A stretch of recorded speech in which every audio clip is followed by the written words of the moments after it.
So nagbabala ka bang bumili nitong Cyclus na bicycle e-pump or electronic pump or mini bicycle tire inflator? Kung may bala ka, panoorin mo muna itong video na to dahil meron silang mga bagong model katulad nitong AS2 Pro at AS2 Pro Max. So Cyclus sent us this latest model for their e-pump series. So ano bang nabago?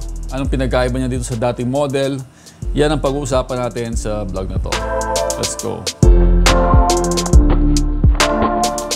Good day mga ka-Mapster! Welcome sa another episode sa ating vlog. For this unboxing episode, ang pag-uusapan natin is updated version nitong Cyclus Cube.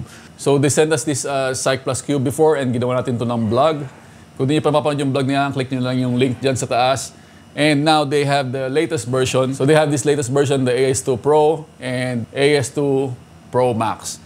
So anong pinagkaiba ng dalawa and bakit somehow excited ako sa update na to dahil naging very useful para sa akin itong bicycle e-pump. So ano ba yung nabago? Ano yung latest sa kanila? Ano yung nadagdag sa bagong version itong e-pump na to or electronic tire inflator? I-unbox na natin. Let's go. Okay, so for the unboxing, here we have the latest version, the AS2 Pro mini bicycle tire inflator. So nakita nyo dati, ito yung in-unbox natin. This is the Cyclus Cube or AS2 e-pump.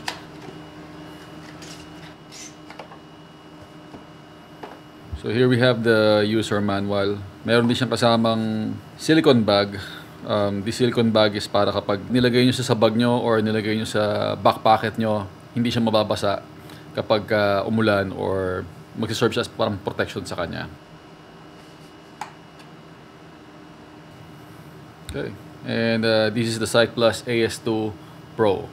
So ito palang silicone case nito is paproteksyonan yung kamay nyo sa init.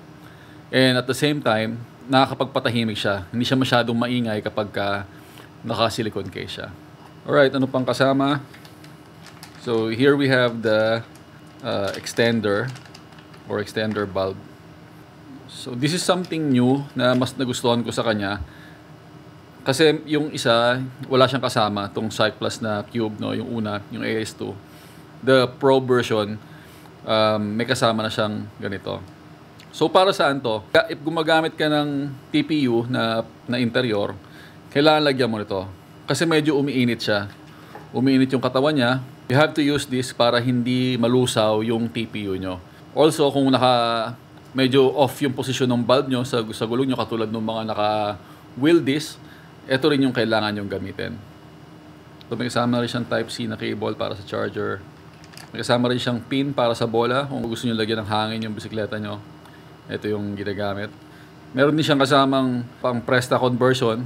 Like if you're going to use this extender, kung Presta yung bulb na gagamitin nyo, lalagay nyo lang siya dyan. And ito na yung pang Presta. Ayan. So you will notice na pagbukas nyo ng manual, ito talaga nakalagay sa inyo sa una. So hindi mo siya pwedeng gamitin sa resin. I learned the hard way sa unang Cyclus na pump na nagamit ko. Ito yung bulb na ginamit ko. So ito yung bulb na ginamit ko na nalusaw gamit yung Cyclus. So hindi siya recommended para sa TPU. But ang solusyon nga nila is you have to use this extender. Ayan. Pag meron na siyang extender na ganito, pwede na siya kasi hindi na ito ang mag-absorb ng init. Ito na.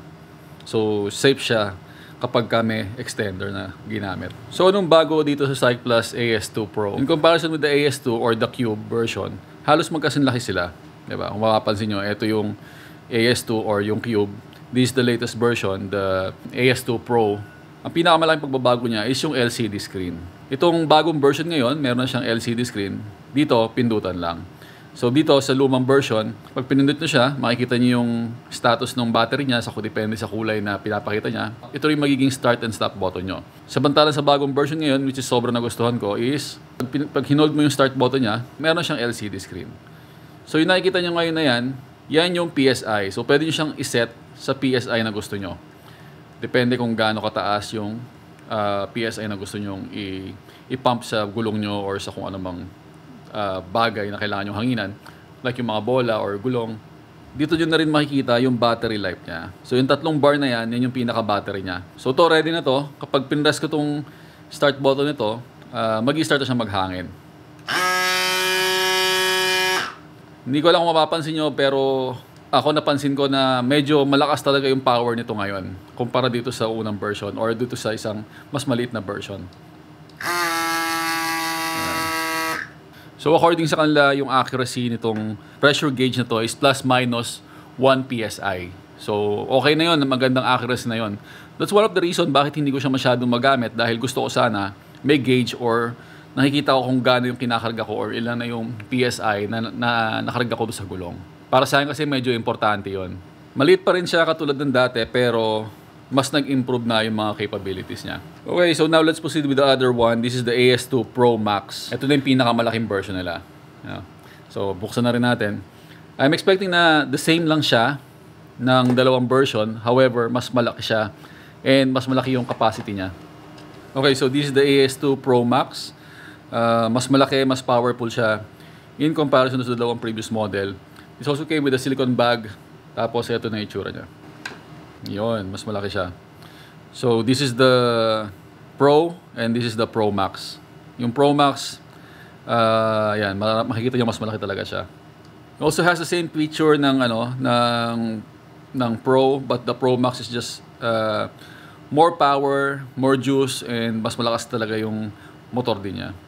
And meron din siyang LCD screen, the same with the Pro. So yung kasama niyang kit is parehas din ang kasama ng Pro. Talagang ang main difference lang niya is the size. Yun ang pinakamalaking pinagkaiba niya. Okay, so timbangin natin siya nang wala yung silicone case, no? So without the silicone case, it's 117.8 grams for the AS2 Pro. According to the website, it's 120 grams. So mas magaan pa siya ng 2 grams.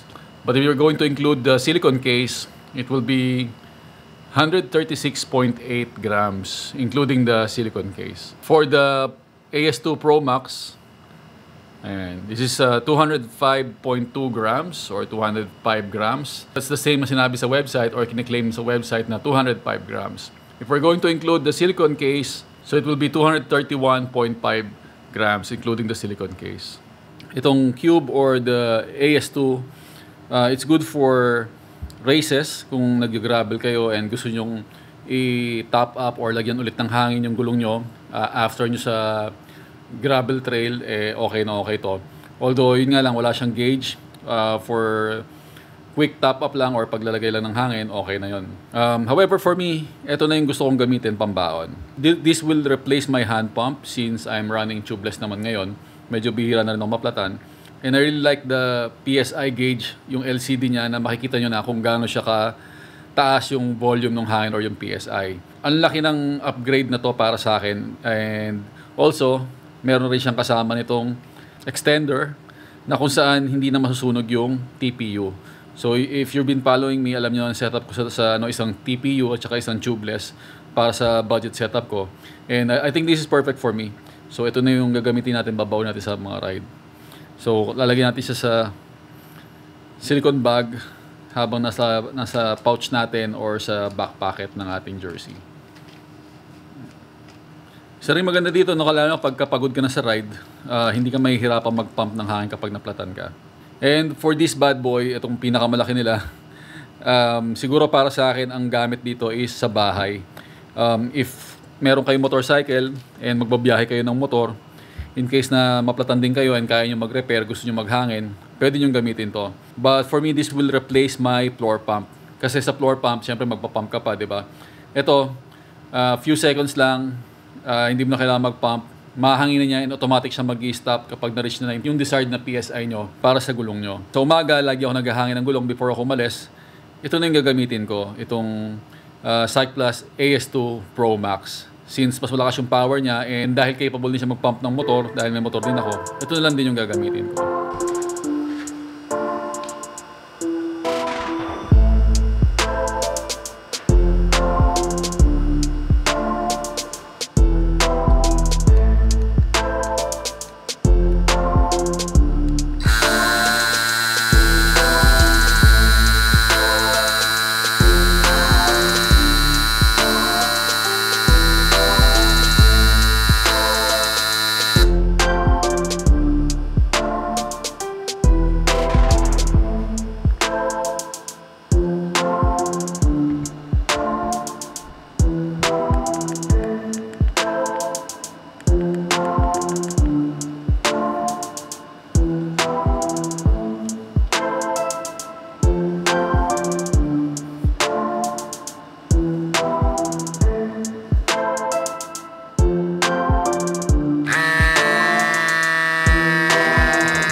Personally, hindi ko masyadong na-enjoy gamitin tong Cycplus Cube dahil karamihan nga ng gamit ko before naka-TPU ako. So, pag yung Cycplus Cube kasi, wala pa siyang extender during that time. So, naranasan ko na nalusaw yung isa sa aking mga tube. Isa rin sa hindi ko nagustuhan sa kanya before is wala siyang gauge or hindi mo makikita yung kung ilang PSI na yung nilalagay mo.